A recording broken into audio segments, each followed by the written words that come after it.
나는 56에 재혼을 하고 60대 남편이 저지른 사건에 대해 이야기해 보려고 합니다. 구독, 좋아요는 저에게 큰 힘이 됩니다. 56에 결혼한다는 게 이렇게 떨릴 줄은 몰랐습니다. 거울 앞에 선 제 모습이 낯설었습니다. 흰색 원피스를 입은 신부. 아니, 재혼하는 중년 여자. 엄마, 정말 예뻐요. 딸 수진이 제 어깨에 손을 얹었습니다. 32. 이미 결혼해서 아이 둘을 키우고 있는 딸이 오늘만큼은 제 들러리였습니다. 수진아, 엄마 이상하지 않아? 왜요? 행복해 보이는데. 행복. 맞는 말이었습니다.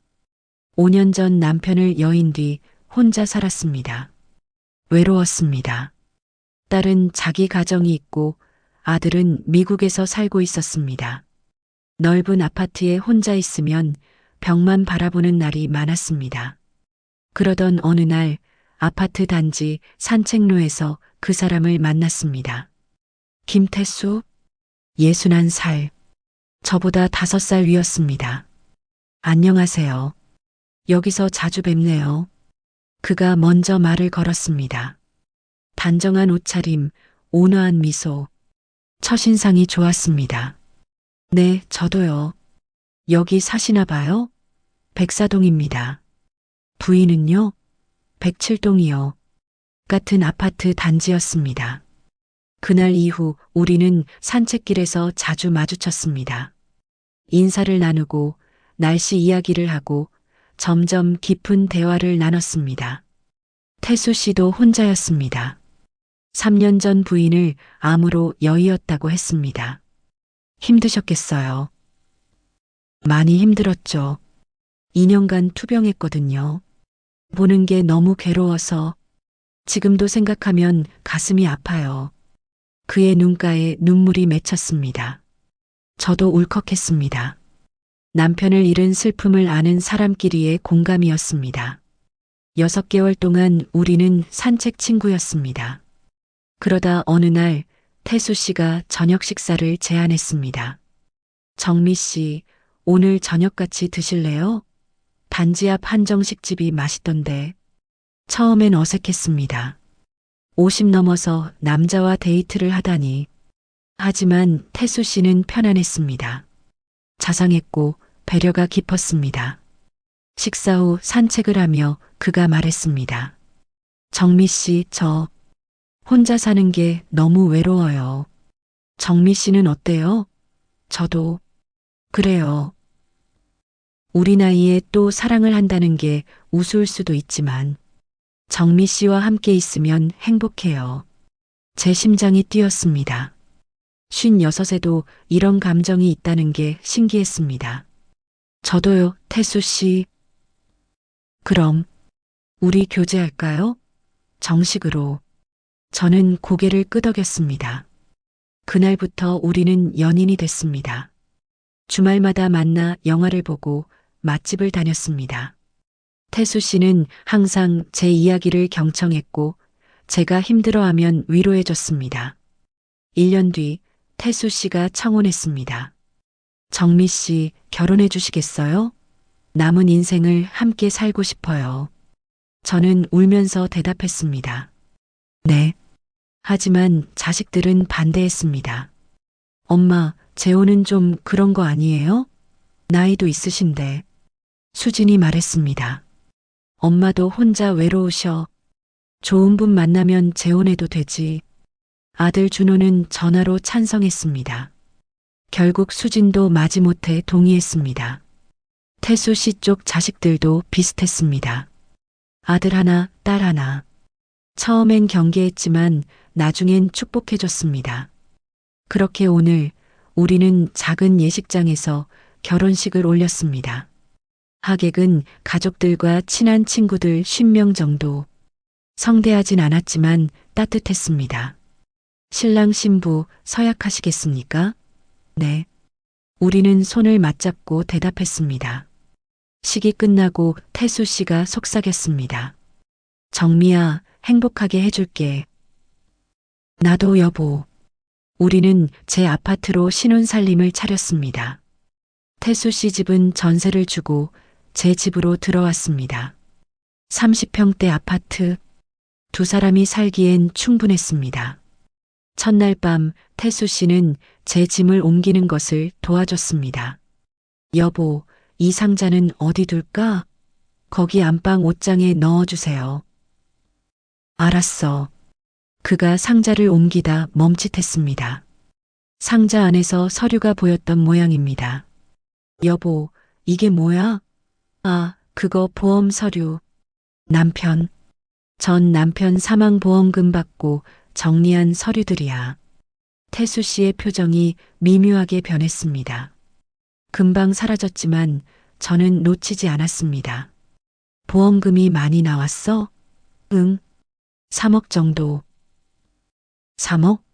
응. 남편이 종신보험을 여러 개 들어놨더라고. 갑자기 돌아가셔서. 그래도 보험금은 나와서 다행이었어. 태수 씨는 고개를 끄덕였습니다. 그럼 그 돈은 어디 있어? 은행에 예금해뒀지. 나중에 애들 줄 거야. 아, 그렇구나. 그날 밤 저는 이상한 기분이 들었습니다. 태수 씨가 보험금에 대해 물어봤을 때 느껴진 묘한 긴장감. 하지만 곧 잊었습니다. 그냥 궁금해서 물어본 거겠지, 라고 생각했습니다. 다음 날 아침, 태수 씨가 아침 식사를 준비하고 있었습니다. 여보, 일어났어? 아침 먹자. 어머, 당신이 만들었어? 응. 계란말이랑 김치찌개. 간단하게. 고마워요. 우리는 식탁에 마주 앉아 아침을 먹었습니다. 행복했습니다. 오랜만에 느끼는 평화로움이었습니다. 여보, 오늘 은행 좀 갈 거 있어? 은행? 왜? 아, 나도 통장 정리 좀 하려고. 같이 가면 어떨까 해서. 그래도 돼요. 저도 공과금 내야 하는데. 그래. 그럼 같이 가자. 은행에 도착해서 저는 창구에서 공과금을 냈습니다. 태수 씨는 옆에서 기다렸습니다. 업무를 마치고 나오는데 태수 씨가 물었습니다. 여보, 혹시 보험 같은 거 따로 들어놨어? 보험? 의료보험이랑 암보험 있지. 사망보험은? 아니, 그건 없어. 왜? 아니, 그냥.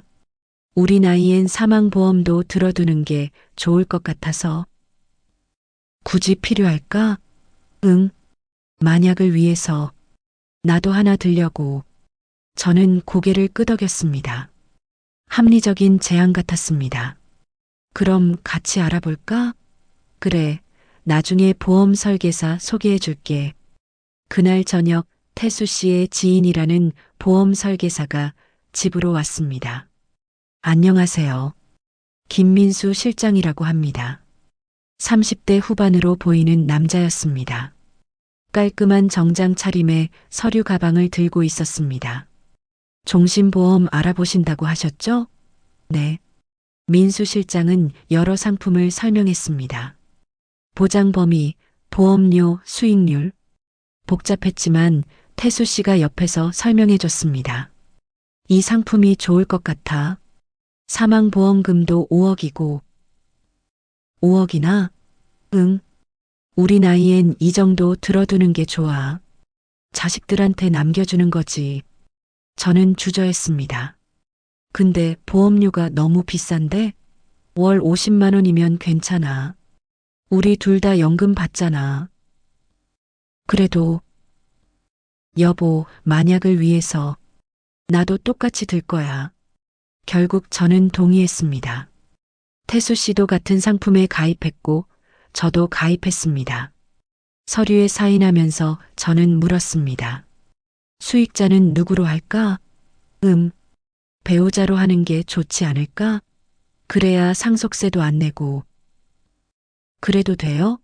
당연하지. 우리 부부잖아.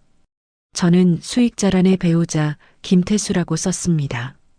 태수 씨도 배우자 박정미라고 썼습니다. 보험 설계사가 서류를 챙기며 말했습니다. 일주일 후부터 보장 시작됩니다. 보험료는 매달 5일에 자동이체되고요. 알겠습니다. 민수 실장이 돌아간 뒤 태수 씨가 제 손을 잡았습니다. 여보, 이제 우리 든든하게 준비한 거야. 만약 무슨 일이 생겨도 서로 걱정 없게. 그러게요. 하지만 그날 밤 저는 잠이 오지 않았습니다. 뭔가 찝찝한 기분이 들었습니다. 태수 씨가 너무 적극적으로 보험 가입을 추진한 것, 수익자를 배우자로 하자고 한 것, 그리고 보험금 액수가 5억이나 되는 것. 내가 너무 예민한 건가? 저는 고개를 저었습니다. 태수 씨는 좋은 사람이었습니다. 1년 넘게 사귀면서 한 번도 이상한 행동을 한 적이 없었습니다. 하지만 왠지 모를 불안감은 지워지지 않았습니다. 결혼 한 달이 지났습니다. 신혼의 달콤함은 계속됐지만 작은 균열들이 보이기 시작했습니다. 어느 날 저녁 저는 거실 소파에서 TV를 보고 있었습니다. 태수 씨는 서재에서 뭔가 하고 있었습니다. 여보, 물 좀 갖다 줄래? 네.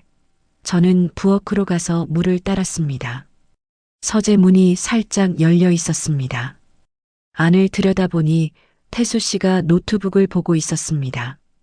화면에는 종신보험 사망보험금 수령 절차라는 검색창이 떠 있었습니다. 제 심장이 덜컥했습니다. 여보, 뭐해? 태수 씨가 화들짝 놀라며 노트북을 덮었습니다. 아무것도 아니야. 그냥 좀 궁금해서. 보험금 수령 절차를 왜 찾아봐? 그게. 혹시 나한테 무슨 일 생기면 당신이 어떻게 받는지 알아야 할 것 같아서. 저는 물컵을 내려놓고 태수 씨를 바라봤습니다. 여보, 당신한테 무슨 일 생길 것 같아서 그래? 아니, 그게 아니라 그냥 미리 알아두는 게 좋잖아. 근데 우리 보험 들은 지 한 달밖에 안 됐잖아. 그래도 알아두면. 저는 더 이상 묻지 않았습니다. 하지만 의심은 커져갔습니다. 다음 날 태수 씨가 외출했습니다. 친구들과 점심 약속이 있다고 했습니다. 저녁까지는 올게. 조심히 다녀와요. 태수 씨가 나간 뒤 저는 서재로 갔습니다. 노트북이 책상 위에 놓여 있었습니다. 안 돼. 남편 물건을 몰래 보면 안 돼. 하지만 발걸음은 저절로 움직였습니다. 노트북을 열었습니다. 비밀번호가 걸려 있었습니다. 생일을 쳐봤습니다. 틀렸습니다. 결혼기념일.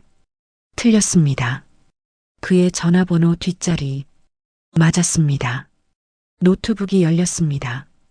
인터넷 검색 기록을 확인했습니다. 종신보험 사망보험금 수령, 배우자 사망 시 보험금 처리, 사고사 보험금 할증, 독극물 구입 방법. 저는 숨이 막혔습니다. 독극물? 손이 떨렸습니다. 더 내려가 봤습니다. 계단 사고 사망률, 욕실 낙상 사고, 수면제 과다 복용 전은 노트북을 덮었습니다. 온몸이 떨렸습니다. 이게 무슨, 태수 씨가 저를 죽이려고 한다는 건가요? 보험금을 타려고? 아니야. 아닐 거야. 뭔가 오해일 거야. 하지만 검색 기록은 명백했습니다. 이건 단순한 호기심이 아니었습니다. 저는 급히 노트북을 원래대로 두고 서재를 나왔습니다. 소파에 앉아 떨리는 손으로 핸드폰을 꺼냈습니다. 누구한테 말해야 할까?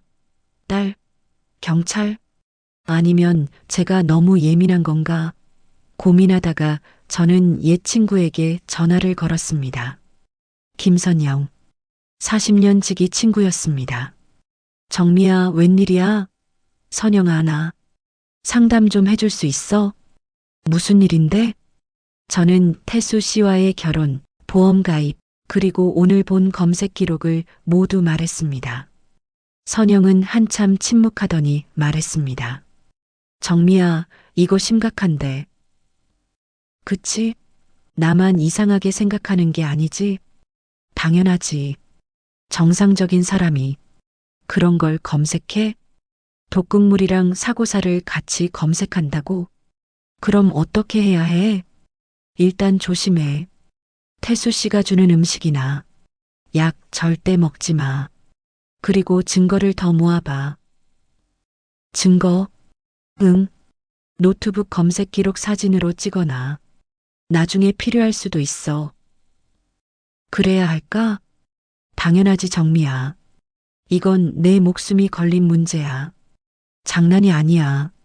전화를 끊고 저는 다시 서재로 갔습니다. 노트북을 켜고 검색 기록을 하나하나 핸드폰으로 찍었습니다. 마지막 페이지까지 찍고 나니 문 여는 소리가 들렸습니다. 여보, 나왔어. 태수 씨였습니다. 예상보다 일찍 돌아온 겁니다. 저는 황급히 노트북을 끄고 서재를 나왔습니다. 벌써 왔어? 응, 친구가 급한 일이 생겨서 일찍 헤어졌어. 뭐해? 청소 좀 하고 있었어.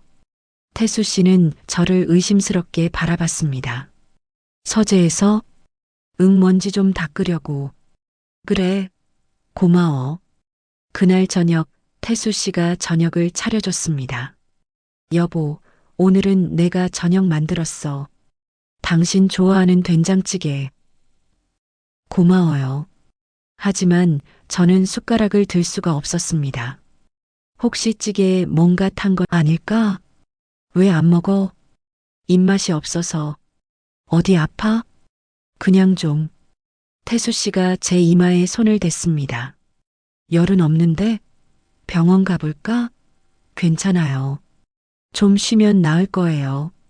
저는 방으로 들어갔습니다. 침대에 누워 천장을 바라봤습니다. 내가 미친 걸까? 아니면 정말 위험한 걸까? 밤 10시 태수 씨가 방문을 두드렸습니다. 여보, 약 좀 먹어.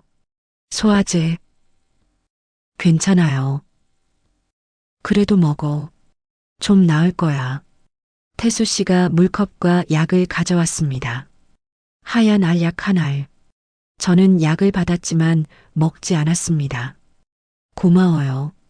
나중에 먹을게요. 지금 먹어. 내가 볼게. 태수 씨의 눈빛이 변했습니다. 강압적이었습니다. 여보, 빨리 먹어. 저는 떨리는 손으로 약을 입에 넣었습니다. 물을 마시는 척하며 혀 밑에 숨겼습니다. 다 먹었어? 응. 태수 씨가 나간 뒤 저는 급히 약을 뱉어냈습니다. 휴지에 싸서 보관했습니다. 이 약이 뭔지 확인해 봐야 해. 다음 날 아침 태수 씨가 출근한 뒤 저는 약국으로 갔습니다. 약사님, 이 약이 뭔지 알 수 있을까요? 약사는 약을 살펴보더니 말했습니다. 이거 수면제네요. 졸피뎀이라고. 수면제요? 네. 왜요? 처방받으신 거 아니에요? 아니요. 그냥 궁금해서요. 저는 약국을 나왔습니다. 수면제. 태수 씨는 왜 제게 수면제를 먹이려 했을까요? 검색 기록에 있던 수면제 과다 복용. 혹시 저를 재우고 뭔가 하려던 걸까요? 저는 소름이 돋았습니다. 저는 더 이상 참을 수 없었습니다. 진실을 알아야 했습니다. 태수 씨의 전처는 정말 암으로 죽었을까요? 아니면 저는 구청 주민센터로 갔습니다. 사망진단서 열람하려고 하는데요. 본인이세요? 아니요, 배우자예요. 배우자분도 열람 가능합니다. 신분증 주세요. 저는 태수 씨 전처의 사망진단서를 신청했습니다. 이름은 이미경. 3년 전 사망. 며칠 뒤 사망진단서가 나왔습니다. 사망 원인 급성 약물 중독. 저는 눈을 의심했습니다. 암이 아니었습니다. 약물 중독이었습니다. 저는 서둘러 경찰서로 갔습니다. 3년 전 이미경 씨 사망 사건 자료 볼 수 있을까요? 무슨 관계이십니까? 현재 배우자의 전처입니다. 담당 형사는 컴퓨터를 검색하더니 말했습니다. 이미경 씨 건은 자살로 종결됐습니다. 자살이요? 네. 암 투병 중 우울증으로 수면제를 과다 복용한 것으로 추정됐습니다. 혹시 타살 가능성은 없었나요? 형사가 저를 빤히 쳐다봤습니다. 왜 그런 걸 물으시죠? 그냥 궁금해서요. 당시 남편 김태수 씨도 조사받았습니다. 하지만 알리바이가 확실했어요. 사망 당일 친구들과 낚시를 갔었고 여러 명이 증언했습니다. 그렇군요. 그리고 유서도 있었습니다. 본인 필적으로 확인됐고요. 저는 경찰서를 나왔지만 석연치 않았습니다. 집으로 돌아와 인터넷을 검색했습니다. 이미경 사망 사건. 3년 전 기사가 나왔습니다. 암 투병 중 50대 여성 자택에서 숨진 채 발견. 기사를 읽다가 저는 한 문장에서 멈췄습니다.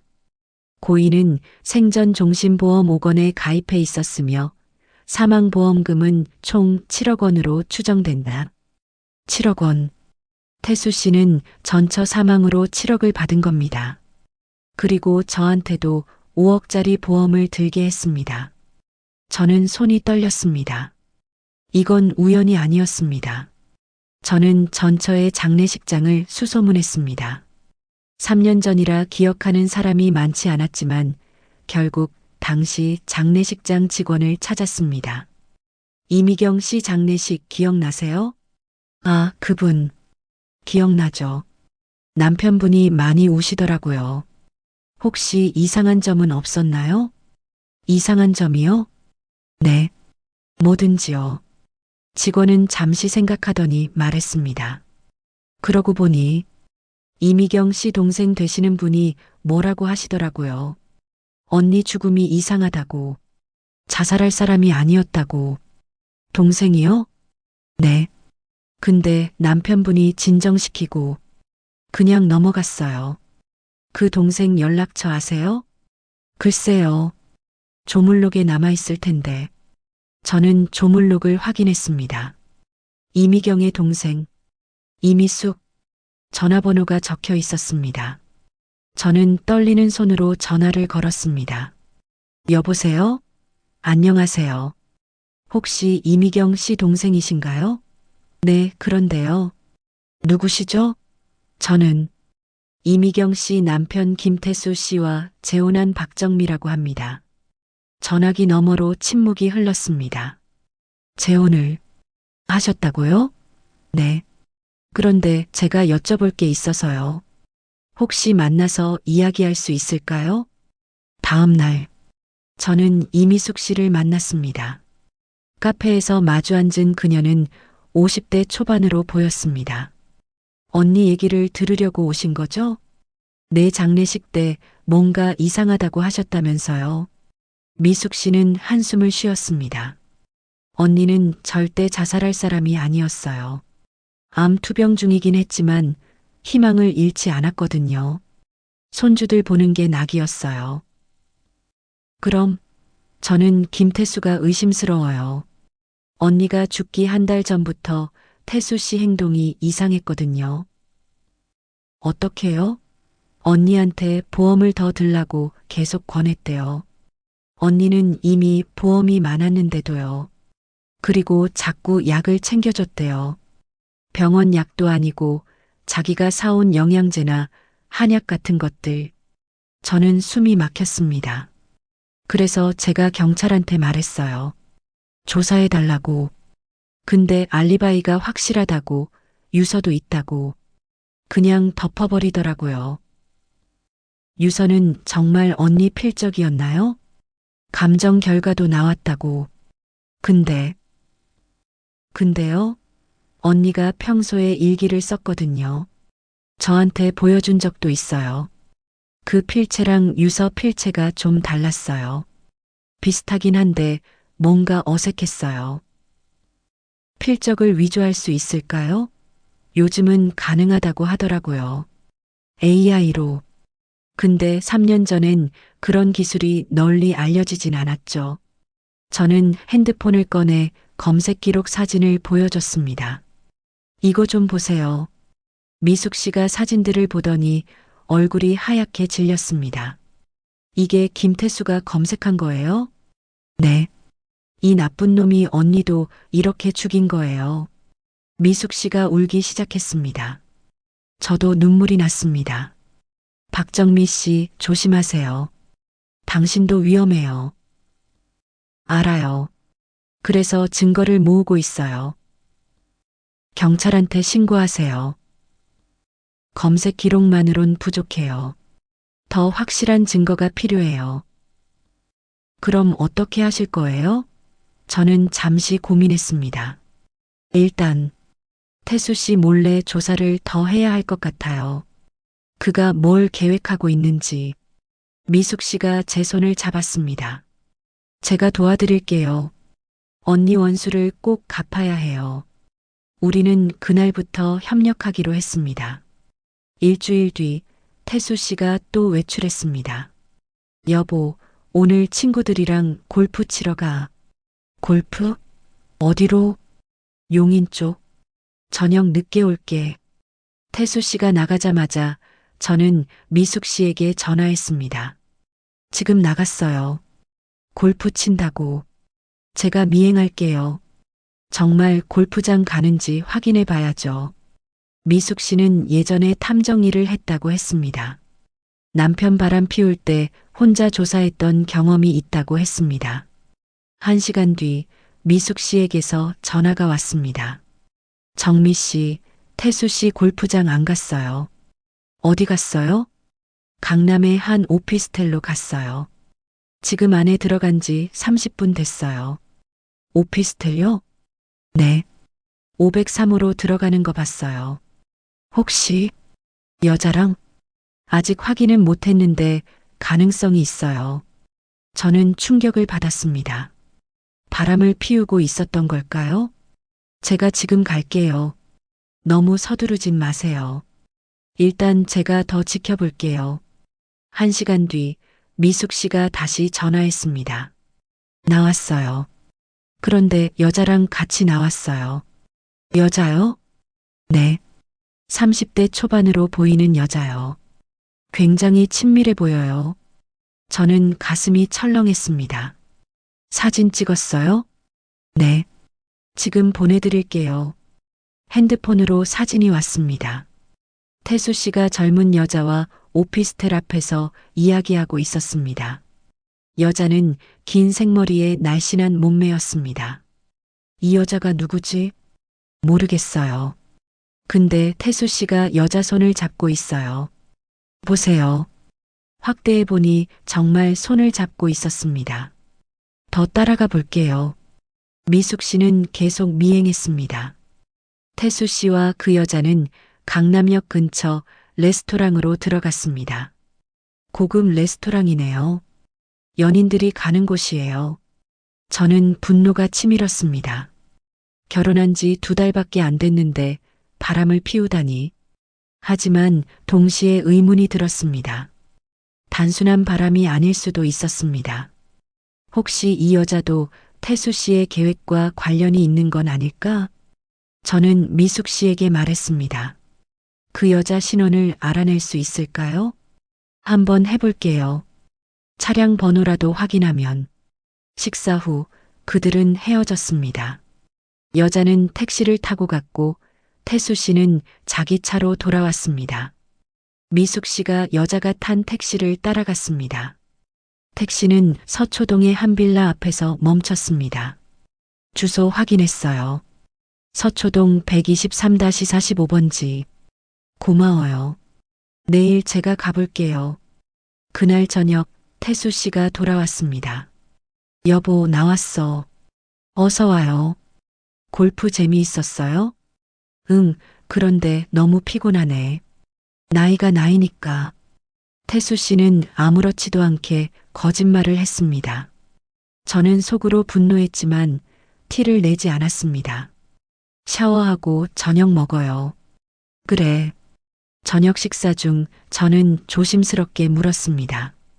여보, 요즘 골프 자주 가는 것 같은데 누구랑 쳐요? 대학 동창들이야. 한 달에 한두 번 정도 모여. 여자친구는 없어요? 태수 씨가 순간 멈칫했습니다. 여자친구? 왜 갑자기? 아니, 그냥 남자들끼리만 치면 심심할 것 같아서. 우리 나이에 무슨 여자친구야? 다 남자들이지. 또 거짓말이었습니다. 저는 더 이상 참을 수 없었습니다. 하지만 참아야 했습니다. 증거를 더 모을 때까지. 다음 날 저는 서초동 빌라로 갔습니다. 미숙 씨도 함께였습니다. 저기에요.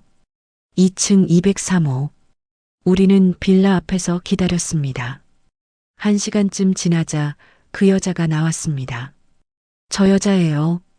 미숙 씨가 속삭였습니다. 여자는 출근하는 듯 정장 차림이었습니다. 우리는 뒤따라갔습니다. 여자는 지하철을 타고 강남역으로 갔습니다. 그리고 한 보험회사 건물로 들어갔습니다. 보험회사? 저는 번뜩였습니다. 혹시 미숙 씨도 같은 생각을 한 듯 했습니다. 태수 씨가 당신 보험 들게 할 때 왔던 그 설계사 기억나요? 김민수 실장. 혹시 이 여자랑 연관이 있을까요? 우리는 로비에서 기다렸습니다. 점심시간이 되자 여자가 동료들과 나왔습니다. 저는 용기를 내서 다가갔습니다. 실례지만 혹시 김민수 실장님 아세요? 여자가 놀란 표정을 지었습니다. 네, 아는데요. 누구세요? 저는 고객인데요. 김 실장님한테 연락이 안 돼서요. 아, 김 실장은 퇴사했어요. 한 달 전에. 퇴사했다고요? 네. 갑자기 그만뒀어요. 혹시 연락처 아세요? 죄송하지만 개인정보라. 저는 명함을 건넸습니다. 제가 급한 일이 있어서요. 혹시 연락 주실 수 있을까요? 여자는 명함을 받고 돌아갔습니다. 미숙 씨가 말했습니다. 김민수가 퇴사했다는 게 수상해요. 그러게요. 태수 씨 지인이라고 했는데 혹시 그들이 한패일까요? 가능성이 있어요. 우리는 더 조사하기로 했습니다. 저녁에 집으로 돌아오니 태수 씨가 없었습니다. 쪽지가 있었습니다. 여보, 급한 일이 생겨서 부산 출장 갔어. 내일 저녁 올게. 태수? 부산 출장? 저는 즉시 태수 씨 회사에 전화했습니다. 여보세요. 혹시 김태수 부장님 계신가요? 김태수 부장님은 오늘 연차 쉬고 안 나오셨는데요.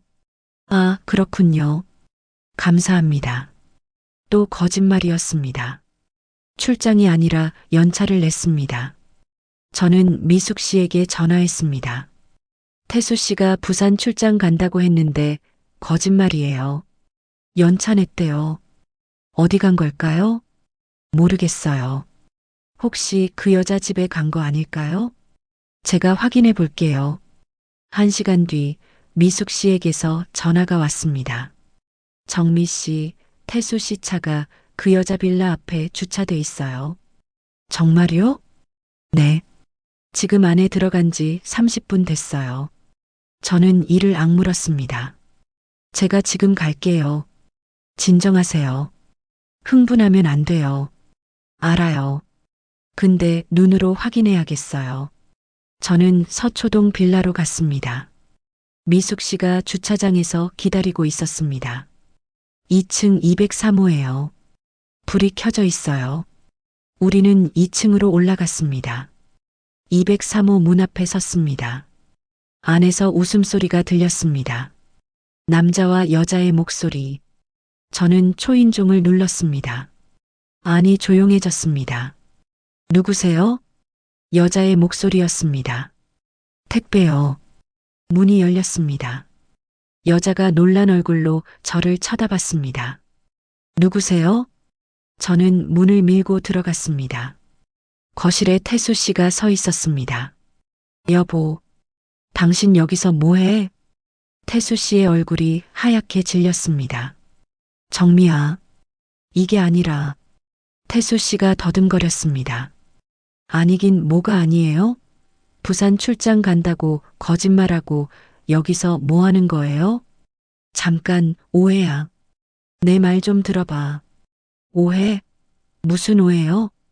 저는 여자를 쳐다봤습니다. 당신은 누구예요? 여자가 입을 열려는데 태수 씨가 가로막았습니다. 정미야, 밖에 나가서 이야기하자. 싫어요. 여기서 해요. 이 여자가 누군지 말해요. 태수 씨는 한숨을 쉬었습니다. 네. 조카야. 조카요? 응. 먼 친척인데 요즘 힘든 일이 있어서 내가 좀 도와주고 있어. 거짓말 마세요. 미숙 씨가 핸드폰을 들어 보였습니다. 이게 조카랑 하는 행동이에요? 손잡고 고급 레스토랑 가고. 태수 씨의 얼굴이 굳어졌습니다. 당신들, 나를 미행했어? 당연하죠. 거짓말쟁이를 믿을 수 있나요? 여자가 나섰습니다. 저, 설명할게요. 닥쳐. 태수 씨가 여자에게 소리쳤습니다. 저는 그 모습을 보고 확신했습니다. 이건 단순한 바람이 아니었습니다. 당신 전처도 이렇게 죽인 거죠? 제 말에 태수 씨가 얼어붙었습니다. 뭐라고? 이미경 씨, 당신 전처 자살이 아니었죠? 당신이 죽인 거죠? 미친 소리 하지 마. 내 아내는 자살했어. 거짓말. 유서도 위조하고 알리바이도 조작하고. 태수 씨의 눈빛이 변했습니다. 지금까지 본 적 없는 차가운 눈빛이었습니다. 증거나 있어? 있어요. 당신이 검색한 기록, 독극물, 사고사, 보험금 수령, 다 있어요. 태수 씨는 잠시 침묵하더니 웃었습니다. 섬뜩한 웃음이었습니다. 그래, 맞아. 내가 죽였어. 저는 숨이 막혔습니다. 정말 인정하다니. 왜 그랬어요? 돈. 당연히 돈 때문이지. 7억이나 되는 보험금. 그 돈으로 빚 다 갚고 이렇게 새 삶을 살 수 있었어. 빚이요? 응. 내가 사업 실패해서 10억 빚이 있었거든. 아내 보험금으로 갚았지. 미숙 씨가 소리쳤습니다.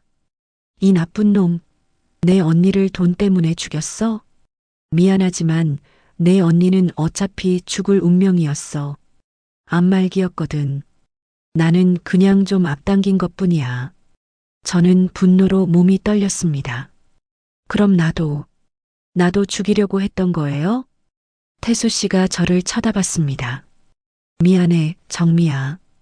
넌 좋은 사람이야. 근데 나한테 5억이 필요해. 미쳤어. 당신 미쳤어. 미쳤다고?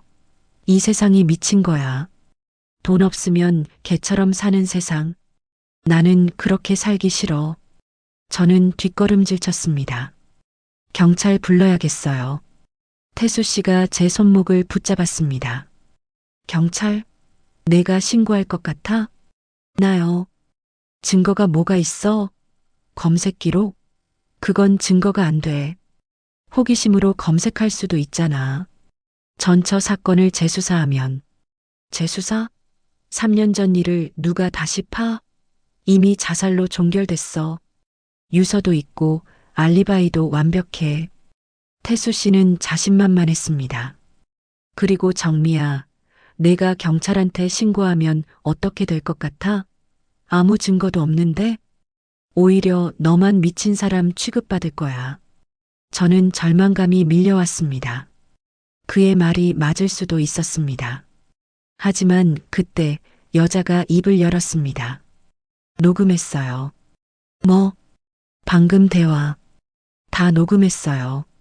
여자가 핸드폰을 들어 보였습니다. 녹음 앱이 돌아가고 있었습니다. 태수 씨의 얼굴이 일그러졌습니다. 너, 감히. 그가 여자에게 달려들었습니다. 하지만 미숙 씨가 막아섰습니다. 정미 씨, 빨리 경찰 불러요. 저는 핸드폰을 꺼내 112에 전화했습니다. 여보세요. 살인 미수범을 신고합니다. 태수 씨가 문으로 달려갔습니다. 하지만 문 앞에 이미 경비원이 서 있었습니다. 무슨 일이세요? 소란스러워서. 이 사람 잡아주세요. 살인범이에요. 경비원이 당황하는 사이 경찰이 도착했습니다. 신고받고 왔습니다. 무슨 일입니까? 저는 경찰에게 모든 것을 설명했습니다. 태수 씨의 검색 기록, 전처의 죽음, 그리고 방금 녹음한 자백까지. 일단 모두 경찰서로 가시죠. 조사가 필요합니다. 태수 씨는 수갑을 찬 채 경찰차에 실렸습니다. 마지막으로 그가 저를 쳐다봤습니다. 정미야, 미안해. 진심이야. 저는 대답하지 않았습니다. 경찰서 조사실. 저는 형사 앞에 앉아 있었습니다. 박정미 씨, 처음부터 차근차근 말씀해 주세요. 저는 결혼 과정부터 보험 가입, 검색 기록 발견, 그리고 오늘 있었던 일까지 모두 이야기했습니다.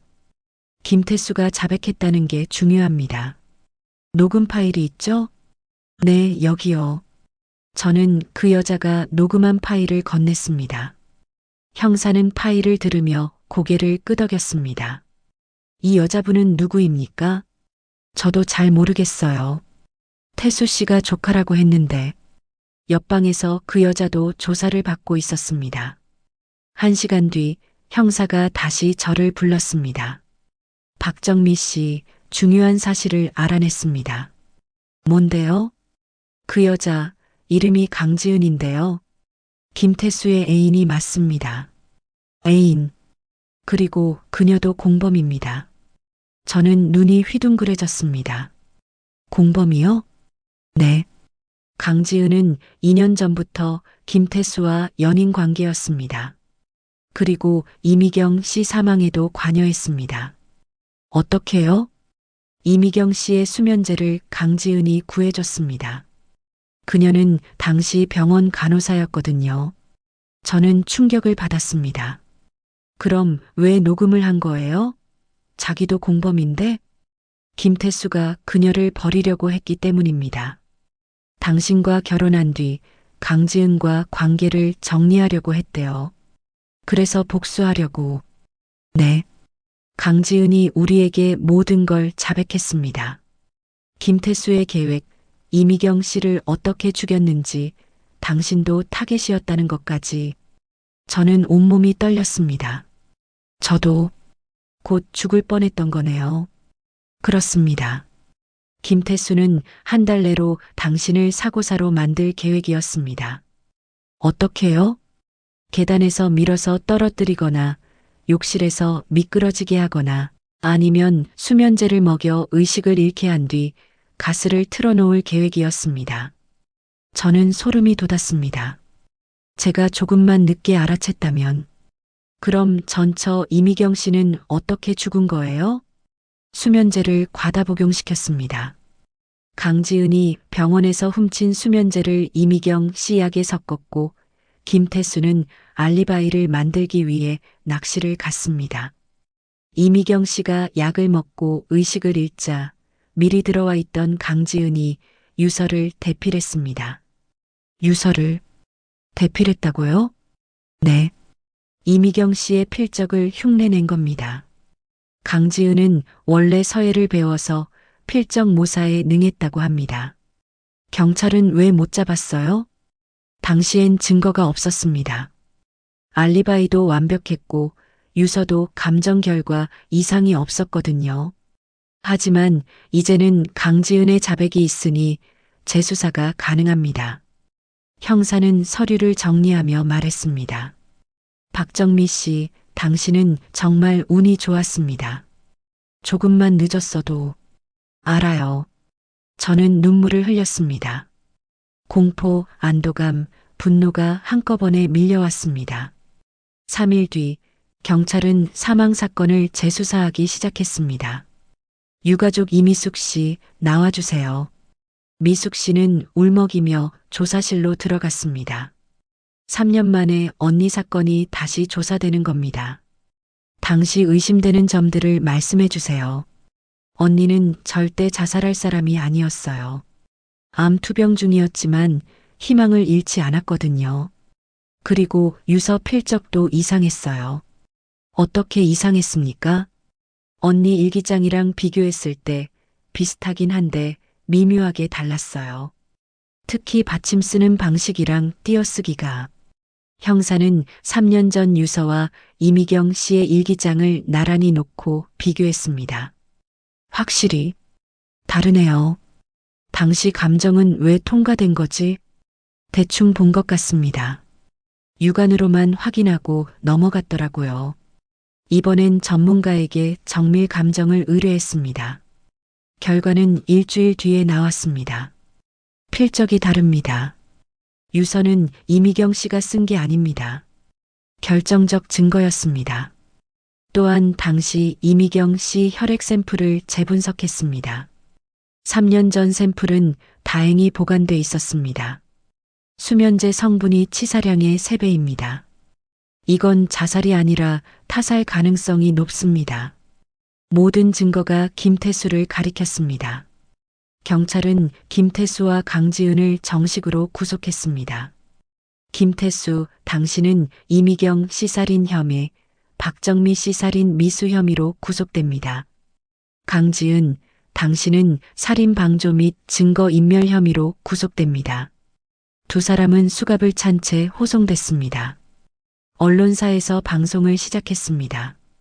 보험금 노린 연쇄살인마 검거. 재혼 아내까지 노렸던 50대 남성. 전처 살해 후 7억 보험금 챙겨. 제 사진도 신문에 실렸습니다. 인터뷰 요청이 빗발쳤지만 저는 모두 거절했습니다. 다만 한 가지, 피해자 가족들을 위한 기자회견에는 참석했습니다. 저는 김태수와 재혼한 박정미입니다. 저도 그의 타겟이었습니다. 만약 제가 조금만 늦게 알아챘다면 지금 여기 서 있지 못했을 겁니다. 카메라 플래시가 터졌습니다. 이미경 씨 가족분들께 정말 죄송합니다. 제가 그 사람의 정체를 몰라서 무고한 분이 돌아가셨는데 미숙 씨가 제 손을 잡았습니다.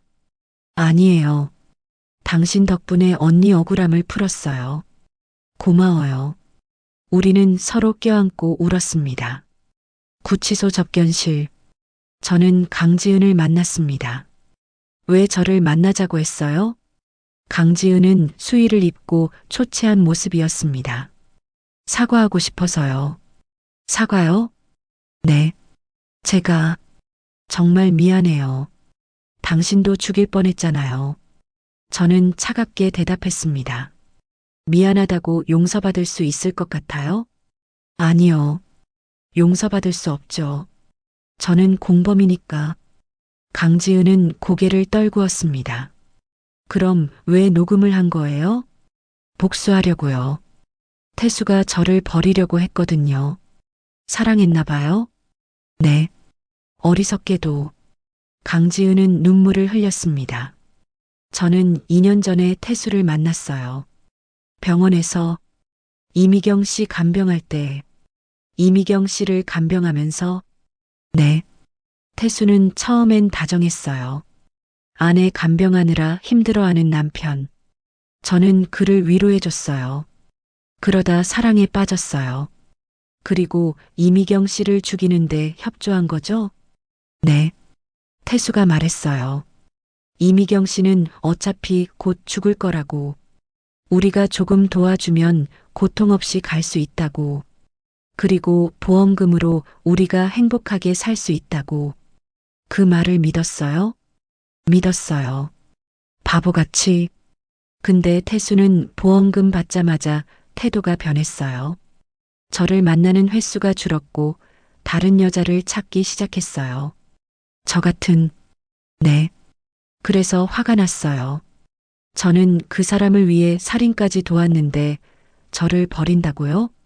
강지은은 주먹을 쥐었습니다. 그래서 증거를 모으기 시작했어요. 태수가 다음 타겟을 물색하는 걸 알았고 당신이 그 타겟이란 걸 알았죠. 그래서 저를 구한 거예요? 구한 게 아니에요.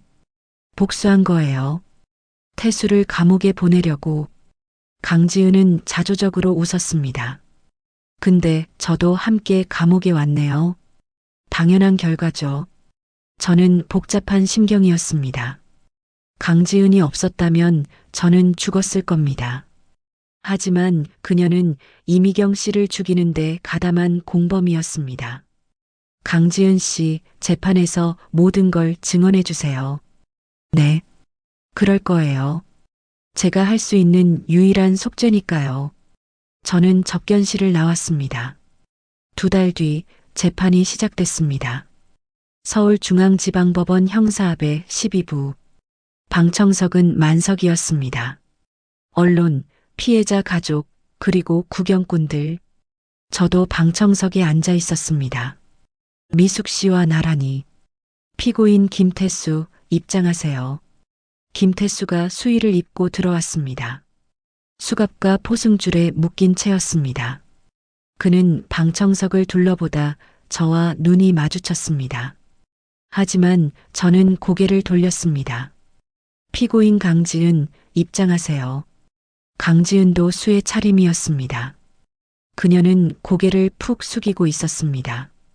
재판장이 기소 내용을 낭독했습니다.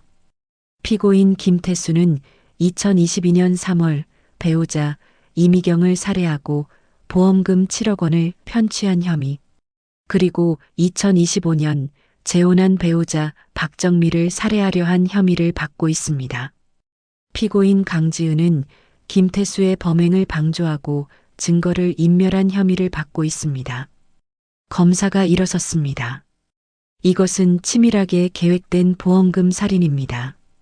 피고인 김태수는 사업 실패로 진 빚 10억 원을 갚기 위해 아내를 살해했습니다.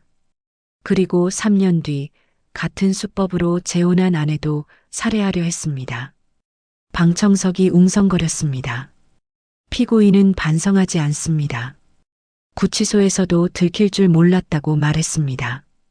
이는 재범 가능성이 높다는 증거입니다. 검사는 증거들을 제시했습니다.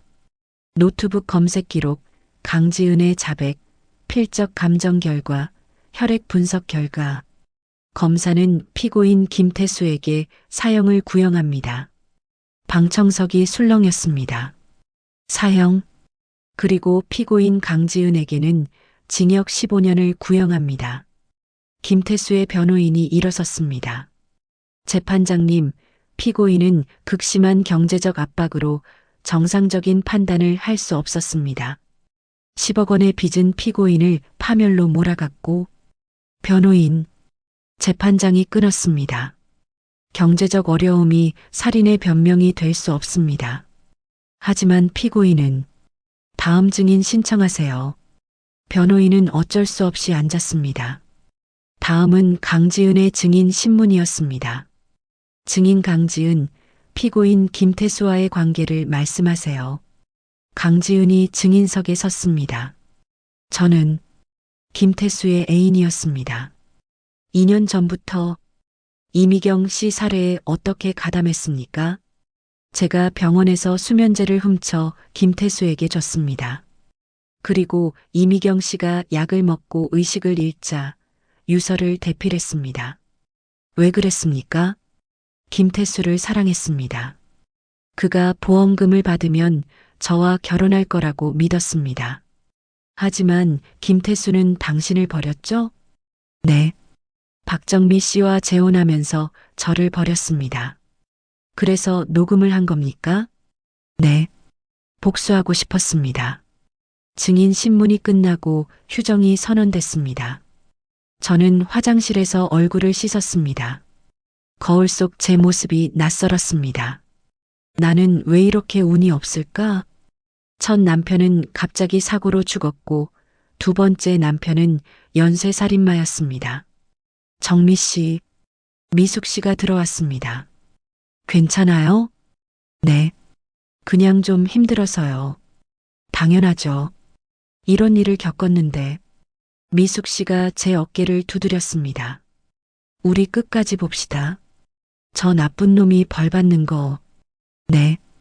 오후 재판이 재개됐습니다. 이번엔 제가 증인으로 나섰습니다. 증인 박정미, 피고인과 언제 만났습니까? 1년 반 전입니다. 아파트 산책로에서. 어떻게 결혼하게 됐습니까? 피고인이 다정하고 자상했습니다. 혼자 사는 제게 위로가 됐습니다. 보험 가입은 누가 제안했습니까? 피고인입니다. 결혼 한 달 뒤에. 의심하지 않았습니까? 처음엔 합리적인 제안이라고 생각했습니다. 하지만 저는 잠시 말을 멈췄습니다.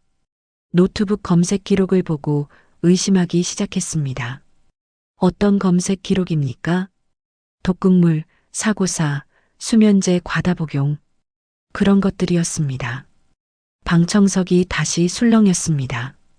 피고인이 당신을 죽이려 했다고 생각합니까? 네. 확신합니다.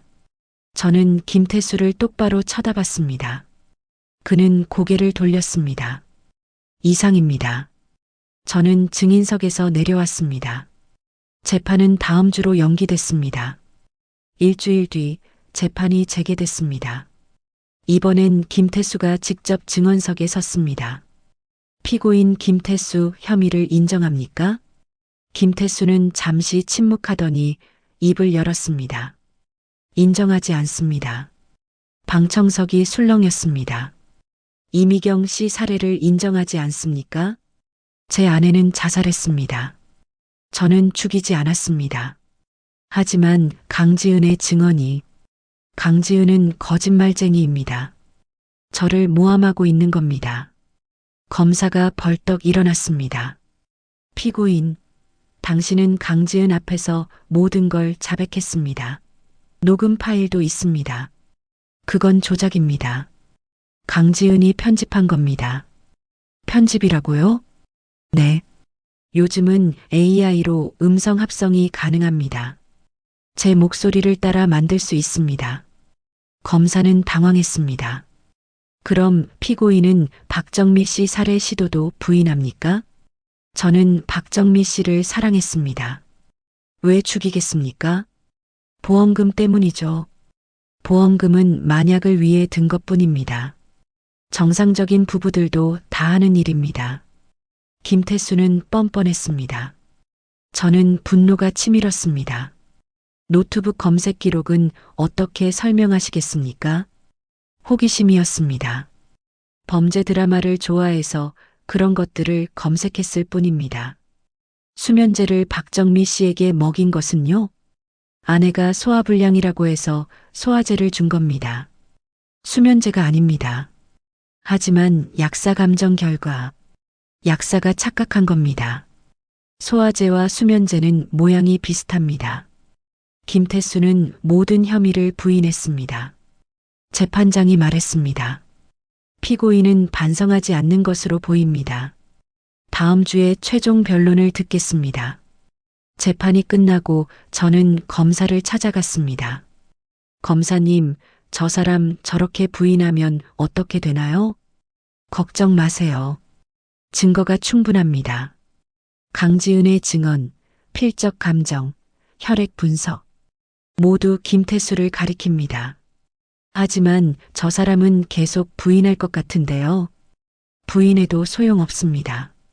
법은 증거로 말합니다. 저는 조금 안심했습니다.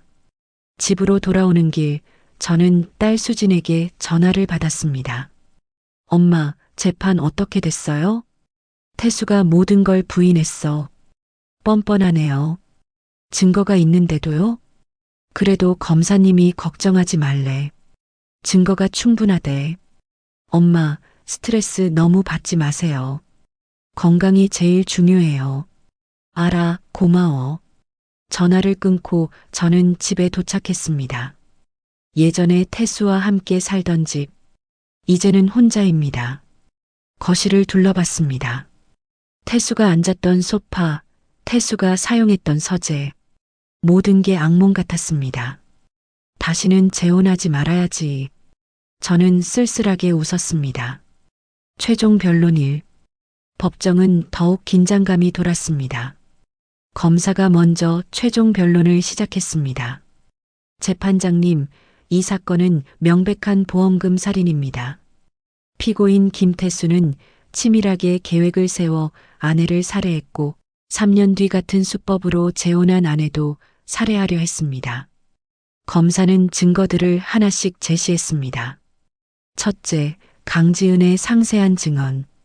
그녀는 범행 과정을 구체적으로 진술했습니다. 둘째, 필적 감정 결과. 이미경 씨의 유서는 본인이 쓴 게 아닙니다. 셋째, 혈액 분석 결과. 치사량의 3배에 달하는 수면제가 검출됐습니다. 넷째, 노트북 검색 기록. 피고인은 독극물, 사고사, 수면제 과다 복용 등을 검색했습니다.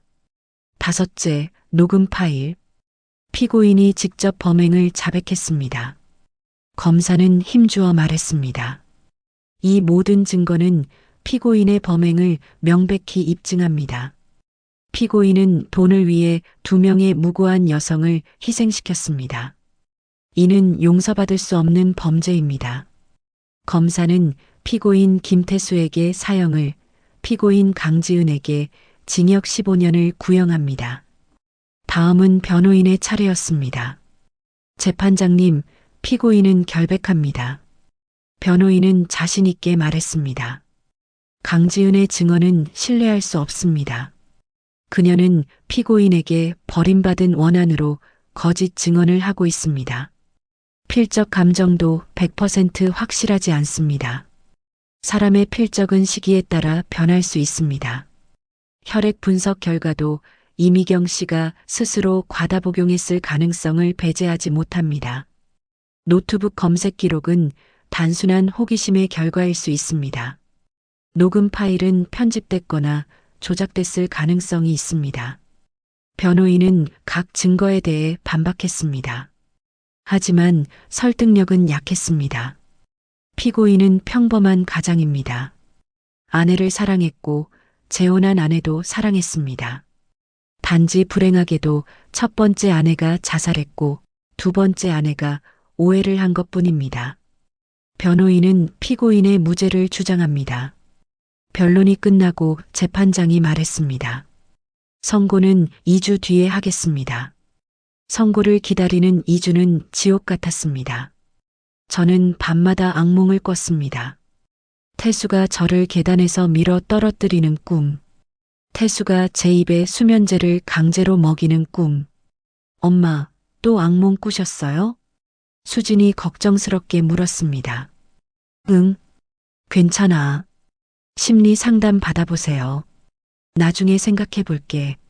사실 저는 이미 심리 상담을 받고 있었습니다. 일주일에 2번씩 상담사는 말했습니다. 정미 씨, 당신은 큰 트라우마를 겪었어요. 회복하는데 시간이 걸릴 겁니다. 언제쯤 나아질까요? 사람마다 다릅니다. 하지만 포기하지 마세요. 시간이 약입니다. 저는 고개를 끄덕였습니다. 미숙 씨도 자주 연락했습니다. 정미 씨, 잘 지내요? 네, 그럭저럭요. 선고일에 같이 가요. 혼자 가면 힘들 거예요. 고마워요. 어느 날 태수의 아들에게서 연락이 왔습니다. 박정미 씨, 저 김태수 아들 김진우입니다. 네. 무슨 일이세요? 죄송합니다. 아버지가 그런 짓을 했다니. 진우의 목소리는 떨리고 있었습니다. 아들한테는 죄가 없어요. 하지만 제가 미리 알아챘어야 했는데 아버지 행동이 이상했거든요. 재혼하고 나서 어떻게 이상했어요?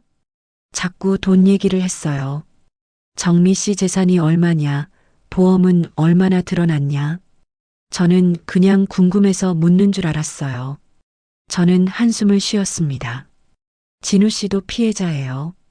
너무 자책하지 마세요. 감사합니다.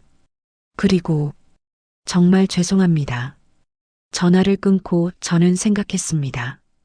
태수의 자식들은 얼마나 충격받았을까? 아버지가 살인범이라니. 저도 제 자식들에게 미안했습니다. 엄마, 괜찮아요. 엄마 잘못이 아니에요. 수진이 위로했지만 죄책감은 지워지지 않았습니다. 선고일 전날 밤 저는 잠을 이룰 수 없었습니다. 내일이면 모든 게 끝난다. 하지만 정말 끝날까요? 태수가 처벌받는다고 해서 제 상처가 치유될까요? 새벽 3시 저는 일어나 거실로 갔습니다. 창밖을 바라봤습니다. 어둠 속에서 도시의 불빛들이 반짝였습니다. 나는 살아남았다. 그 생각에 눈물이 났습니다. 저는 운이 좋았습니다. 조금만 늦었어도 지금 여기 서 있지 못했을 겁니다. 이미경 씨는 이렇게 살지 못했구나. 저는 이미경 씨를 생각했습니다. 태수에게 속아 살해당한 그 여자. 그녀도 저처럼 태수를 사랑했을 겁니다. 그리고 배신당했을 겁니다. 미경 씨, 내일 당신의 억울함이 풀릴 거예요. 저는 창밖을 향해 중얼거렸습니다. 선고일 아침, 저는 일찍 일어나 옷을 차려입었습니다. 검은색 정장, 미숙 씨도 같은 옷을 입고 왔습니다. 준비됐어요? 네. 우리는 함께 법원으로 향했습니다. 법정 앞에는 이미 많은 사람들이 모여 있었습니다. 언론, 방청객들, 그리고 피해자 가족들. 정미 씨, 태수의 딸 김수정이 달려왔습니다. 죄송해요. 정말 죄송해요. 그녀는 울고 있었습니다. 수정 씨, 괜찮아요. 당신 잘못이 아니에요. 하지만 아버지가 어떻게 그런 짓을. 수정은 제대로 말을 잇지 못했습니다. 저는 그녀를 안아줬습니다. 우리 모두 피해자예요. 당신도, 진우 씨도, 저도. 오전 10시 법정 문이 열렸습니다. 우리는 방청석에 앉았습니다. 재판장님 입장하십니다. 모두 일어섰습니다. 재판장이 자리에 앉자 우리도 앉았습니다. 피고인 김태수, 강지은 입장. 두 사람이 수의를 입고 들어왔습니다. 김태수는 여전히 당당한 표정이었지만 강지은은 창백했습니다. 재판장이 서류를 펼쳤습니다. 피고인 김태수에 대한 판결을 선고합니다. 법정이 조용해졌습니다. 숨소리조차 들리지 않았습니다. 피고인은 2022년 3월 배우자 이미경을 살해하고 보험금 7억 원을 편취했습니다. 이는 계획적이고 잔인한 범죄입니다. 재판장은 잠시 멈췄습니다. 피고인은 경제적 이익을 위해 아내를 살해했고 전혀 반성하지 않았습니다. 오히려 재혼 후 같은 범죄를 또 저지르려 했습니다. 김태수의 얼굴이 굳어졌습니다. 이는 생명을 경시하는 극악무도한 범죄입니다. 재범 가능성이 매우 높으며 사회에 위험한 존재입니다. 재판장의 목소리가 높아졌습니다. 피고인 김태수를 사형에 처합니다. 사형? 방청석에서 탄성이 터져 나왔습니다. 김태수는 얼굴이 하얗게 질렸습니다. 재판장님, 항소하겠습니다. 김태수가 소리쳤지만 재판장은 계속했습니다. 또한 피해자 유족에게 총 10억 원을 배상할 것을 명합니다. 다음, 피고인 강지은에 대한 판결을 선고합니다. 강지은은 이미 눈물을 흘리고 있었습니다. 피고인은 김태수의 범행을 방조했고 증거를 인멸했습니다. 하지만 마지막에 양심의 가책을 느끼고 진실을 밝혔습니다. 이 점을 참작하여 피고인 강지은을 징역 10년에 처합니다. 강지은은 주저앉았습니다. 이상으로 선고를 마칩니다. 재판장이 망치를 두드렸습니다. 법정이 술렁였습니다. 기자들이 일어나 밖으로 뛰어나갔습니다. 저는 그 자리에 멍하니 앉아 있었습니다. 정미 씨, 이겼어요. 우리가 이긴 거예요. 미숙 씨가 제 손을 잡았습니다. 저도 울음을 터뜨렸습니다. 김태수는 끌려나가면서 저를 쳐다봤습니다. 하지만 저는 고개를 돌렸습니다. 법정을 나오자 기자들이 몰려들었습니다. 박정미 씨, 소감 한 말씀. 선고 결과에 만족하십니까? 저는 마이크 앞에 섰습니다. 정의가 실현됐습니다. 김태수는 당연한 벌을 받았습니다. 하지만 이미경 씨는 돌아오지 않습니다. 제 상처도 완전히 치유되지 않을 겁니다. 저는 카메라를 똑바로 쳐다봤습니다. 여러분, 조심하세요. 보험금을 노리는 사람들이 있습니다. 아무리 가까운 사람이라도 의심스러운 행동이 있다면 경계하세요. 당신의 생명이 가장 소중합니다. 기자회견이 끝나고 저는 미숙 씨와 함께 이미경 씨 묘소를 찾아갔습니다. 언니 봤어요? 태수가 사형받았어요.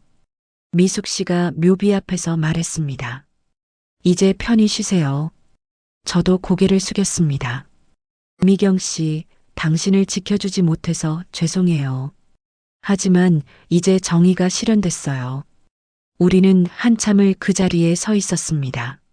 한 달 뒤 예상대로 김태수가 항소했습니다. 사형은 너무 과합니다. 무기징역으로 감형을 요청합니다.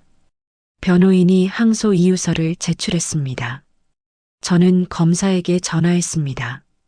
검사님, 항소심에서 감형될 가능성이 있나요? 가능성은 있습니다. 하지만 증거가 명백하니까 크게 걱정하지 마세요. 하지만 불안해요. 당연합니다. 제가 최선을 다하겠습니다. 항소심은 석 달 뒤에 시작됐습니다. 이번에도 저는 방청석에 앉아 있었습니다. 김태수의 변호인은 새로운 전략을 들고 나왔습니다. 재판장님, 피고인은 정신질환을 앓고 있었습니다. 정신질환이요? 네. 경제적 압박으로 인한 극심한 우울증과 불안장애. 이로 인해 정상적인 판단력을 상실했습니다. 변호인은 정신과 감정서를 제출했습니다. 피고인은 치료가 필요한 환자입니다. 사형이 아니라 치료 감형이 적절합니다. 검사가 반박했습니다. 피고인의 범행은 치밀하게 계획됐습니다. 이는 정상적인 판단력이 있었다는 증거입니다. 정신질환이 있어도 범행을 계획할 수 있습니다. 하지만 피고인은 범행 전후로 정상적인 생활을 했습니다. 직장 생활도 하고 재혼도 했습니다. 이는 정신질환이 심각하지 않았다는 뜻입니다. 재판장은 정신과 전문의를 증인으로 불렀습니다. 증인, 피고인의 정신 상태를 설명해 주세요. 피고인은 우울증과 불안장애 증상을 보입니다.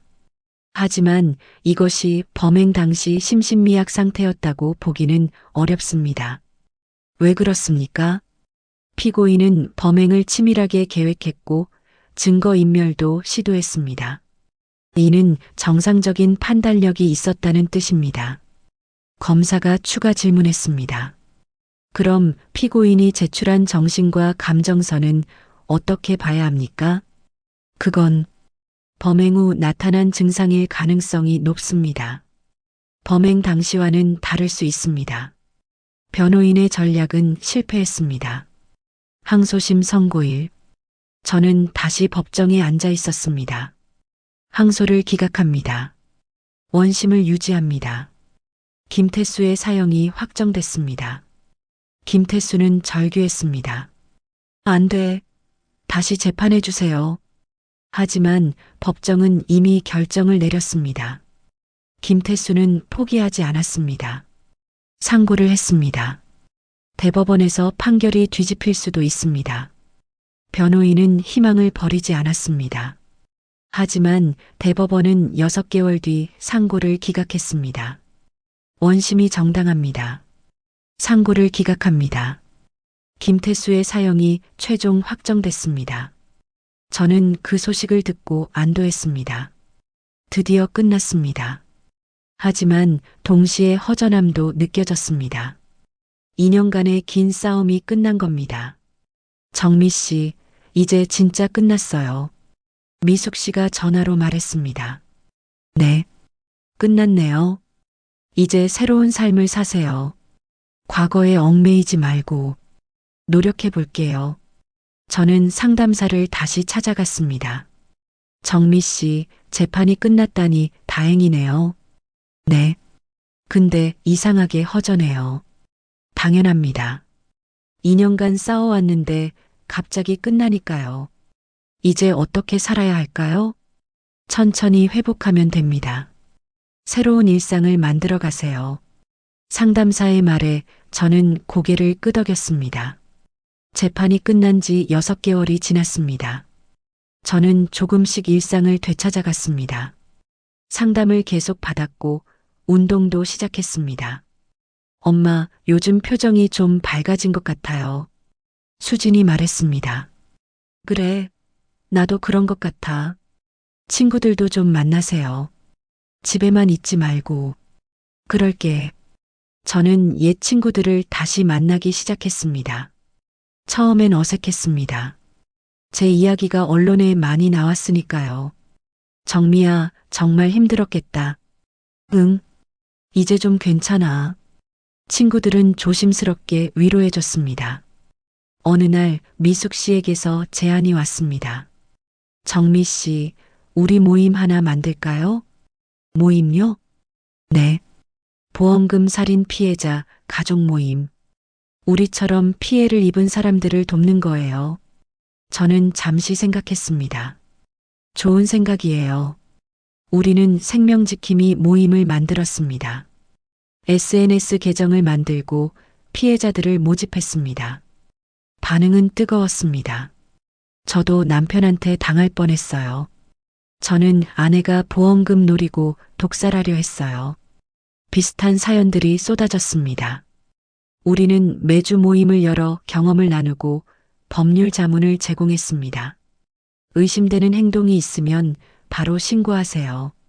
보험금이 큰 보험은 조심하세요. 가족이라도 함부로 믿지 마세요. 우리의 활동은 언론에도 알려졌습니다. 보험금 살인 피해자들의 자구책, 생명지킴이 모임, 잠재적 피해자 구한다. 저는 인터뷰도 하게 됐습니다. 박정미 씨, 왜 이 활동을 시작했습니까? 제 경험이 헛되지 않기를 바랍니다. 저처럼 당하는 사람이 없었으면 좋겠어요. 활동하면서 보람을 느낄 때가 있습니까? 네. 저희 덕분에 위기에서 벗어났다는 사람들이 있어요. 그럴 때 정말 뿌듯합니다. 모임은 점점 커졌습니다. 회원이 100명을 넘어섰고 전국으로 퍼져나갔습니다.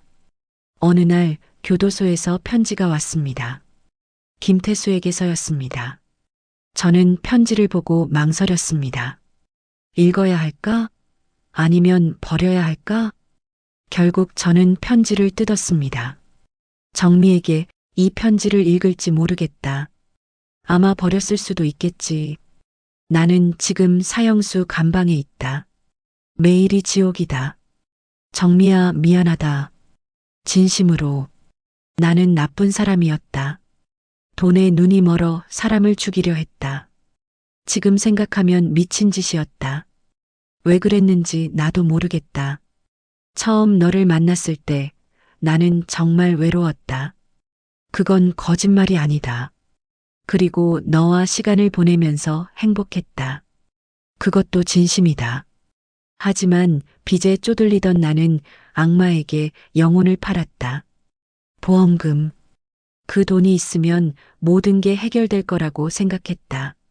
하지만 돈을 얻은 뒤에도 나는 행복하지 않았다. 밤마다 이미경의 얼굴이 보였다. 괴로웠다. 그래서 또 너를 만난 거다. 새로운 시작을 하고 싶었다. 하지만 빚은 또 생겼고 나는 똑같은 짓을 하려 했다. 나는 병든 사람이다. 돈에 중독된 인간이다. 정미야, 용서해달라는 말은 안 한다. 용서받을 자격이 없으니까. 다만 한 가지만 알아줬으면 한다. 너를 만난 시간은 내 인생에서 가장 행복한 시간이었다. 그게 거짓이 아니었다는 걸 믿어줬으면 한다. 곧 나는 사형될 것이다. 당연한 벌이다.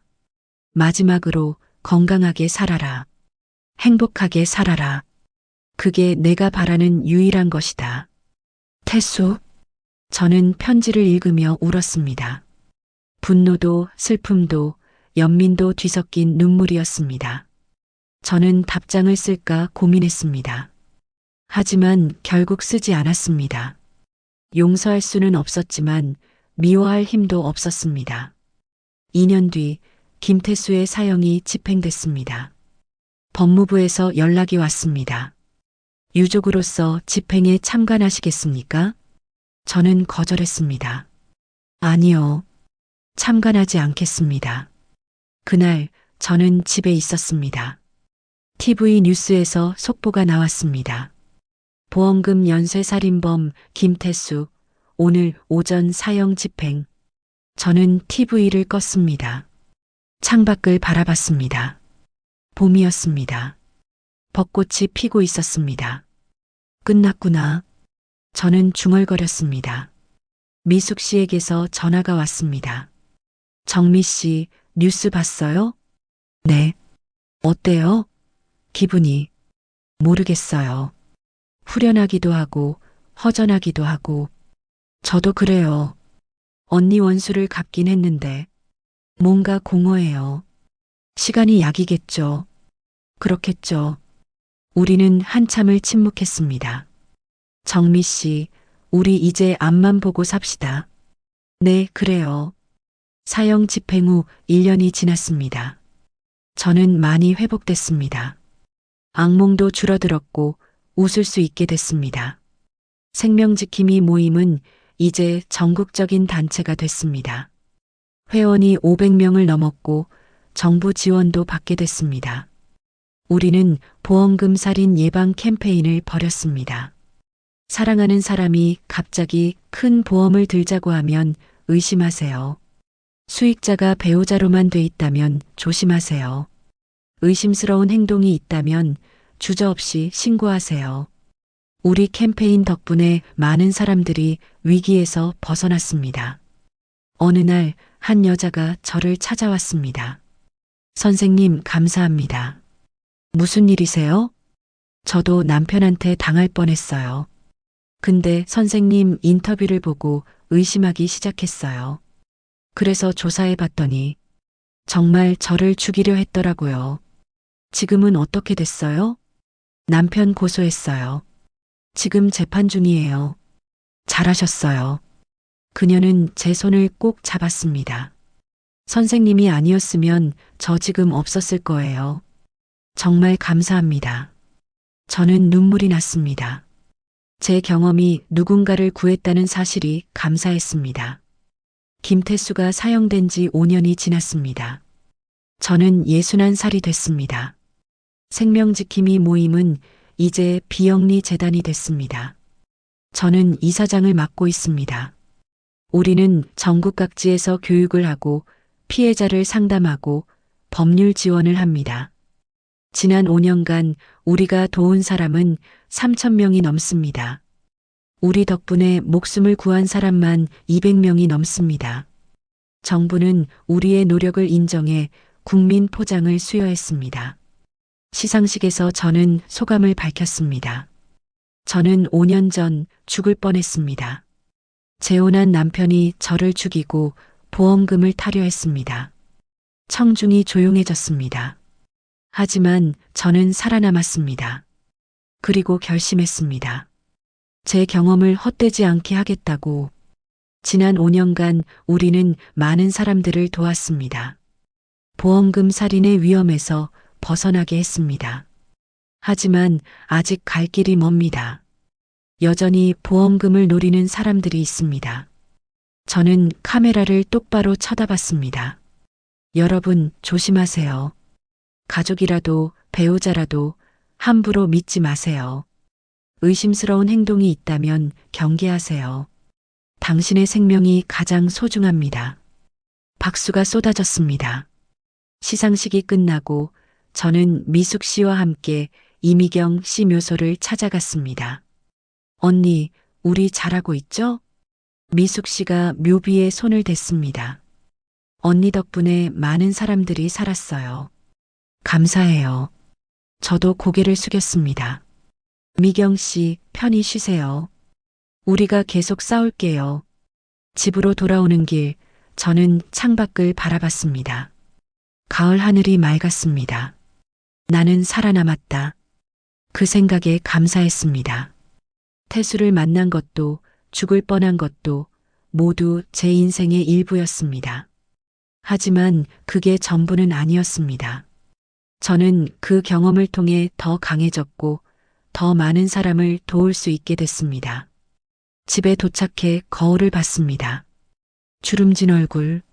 하지만 눈빛은 살아 있었습니다. 나는 살아있다. 저는 웃었습니다. 그날 밤 저는 일기를 썼습니다. 오늘 국민 포장을 받았다. 5년 전에는 상상도 못했던 일이다. 태수에게 속았을 때 나는 모든 걸 잃은 줄 알았다. 하지만 오히려 더 많은 걸 얻었다. 사명감, 의미, 그리고 수많은 사람들과의 연대. 이제 나는 안다. 인생에서 가장 나쁜 일이 가장 좋은 일의 시작이 될 수 있다는 것을, 포기하지 않는 한 우리는 다시 일어설 수 있다는 것을, 그리고 우리의 상처는 다른 사람을 치유할 수 있다는 것을. 나는 살아남았다. 그리고 계속 싸울 것이다. 생명을 지키기 위해. 일기를 덮고 저는 창밖을 바라봤습니다. 달이 밝게 빛나고 있었습니다. 새로운 날이 올 것입니다. 그리고 저는 준비돼 있습니다. 이 이야기는 배신과 생존, 그리고 회복에 관한 이야기입니다.